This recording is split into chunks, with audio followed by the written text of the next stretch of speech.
भारत सोने की चिड़िया, लेकिन क्या सिर्फ सोना ही मुगलों को यहां खींच लाया, या फिर एक ऐसा रहस्य जो इतिहास ने सदियों तक छुपाए रखा। 1525 की उस सर्द रात में काबुल की पहाड़ियों पर एक आदमी अकेला खड़ा था। बाबर। हवा में सन्नाटा, आसमान में बादल, और उसके हाथ में एक पुरानी धूल से भरी किताब। उस किताब में लिखा था, तैमूरी वंश की खोई हुई विरासत दक्षिण में छुपी है। बाबर उस पन्ने पर उंगलियां फिराता है और धीरे से बोलता है, हिंदुस्तान, वही मेरा जवाब है। उधर भारत में लोदी वंश टूट चुका था। दिल्ली का तख्त मजबूत दिखता था, पर अंदर से खाली। दरबारों में फुसफुसाहट चलती, सत्ता गिरने वाली है, सिर्फ एक हल्का सा धक्का चाहिए। और वही धक्का देने की बेचैनी बाबर के दिल में पल रही थी। कम लोग जानते हैं, लेकिन बाबर अपने लेखों में बार बार एक बात लिखता है, मेरे पूर्वज तैमूर का सपना अधूरा है। एक भविष्यवाणी थी कि तैमूरी वंश का असली साम्राज्य पश्चिम में नहीं बल्कि दक्षिण पूर्व में पैदा होगा, यानी हिंदुस्तान में। बाबर इस भविष्यवाणी से डरता भी था, और उसी भविष्यवाणी की आवाज उसे भारत की ओर खींच रही थी। काबुल में अकाल था, राज्य छोटे छोटे विद्रोहों से टूट रहा था। बाबर जानता था अगर वह यहीं रुका वो मिट जाएगा।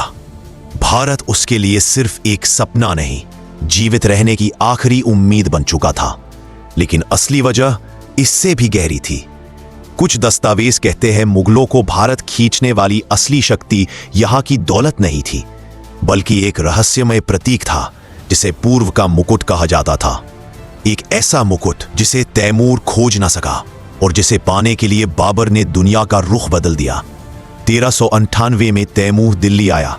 वह सिर्फ लूट नहीं चाहता था, वह तलाश रहा था एक ऐसा चिन्ह, एक ऐसा प्रतीक जो राजा को दैवी अधिकार देता था।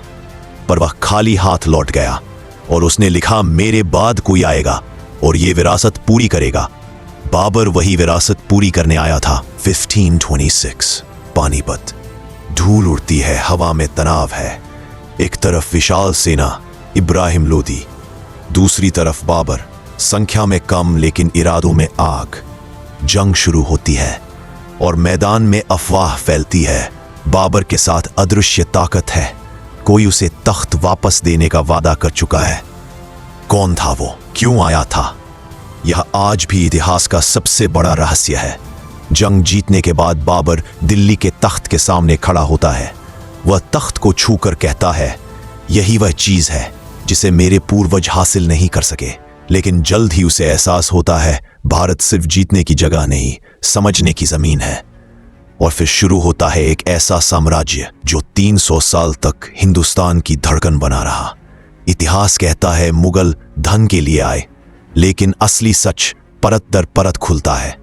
काबुल की तबाही, दिल्ली की कमजोरी, तैमूर की भविष्यवाणी, पूर्व का मुकुट पाने की लालसा और एक नए साम्राज्य का सपना, इन सब ने मिलकर बाबर को भारत की ओर धकेला। इतिहासकार आज भी सवाल पूछते हैं, क्या यह सिर्फ राजनीति थी, या महत्वाकांक्षा, या कुछ अलौकिक वादा। बाबर की डायरी में एक वाक्य इस रहस्य को और गहरा कर देता है, मैं अपनी किस्मत के निशान ढूंढने आया हूं। शायद वही निशान जिसने मुगल वंश को जन्म दिया और जिसने भारत का इतिहास सदा के लिए बदल दिया। मुगल भारत इसलिए नहीं आए कि भारत कमजोर था, वे आए क्योंकि इतिहास ने उन्हें बुलाया था, और वह बुलावा आज भी हमारे किलों, हमारी मिट्टी और हमारी कहानियों में गूंजता है।